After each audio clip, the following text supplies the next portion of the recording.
Hi, I'm Angela, and I am here today to talk to you about fashion and inspiration in writing.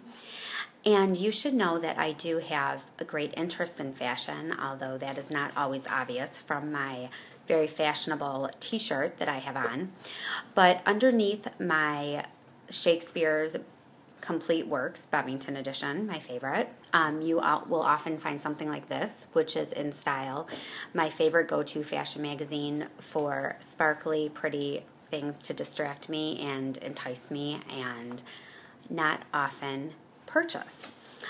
And what this means for me in writing isn't necessarily that I talk a lot about clothing and what my characters are wearing or explicitly describe those things, but I do have an idea of what they're wearing, and that often tells me a little bit about their environment and how they can interact with their environment or their body language in certain situations.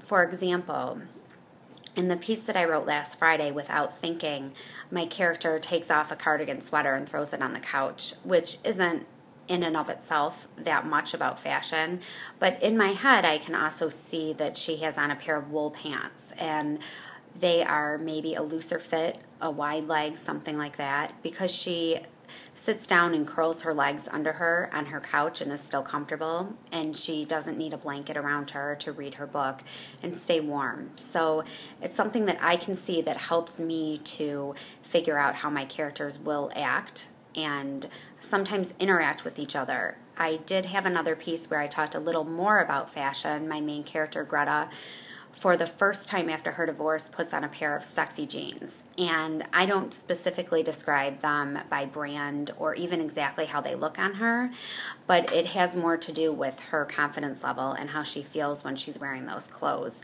And so I will sprinkle little bits of fashion into my writing in those sorts of ways, where the clothing, while maybe not described in extreme detail to the reader, lets me as an author interact with my characters and see how they're going to respond to different situations. So I do think that that entitles me to look at In Style as research and maybe write that subscription off and some sort of tax deduction somewhere. And that's what I have to say about fashion. Thanks.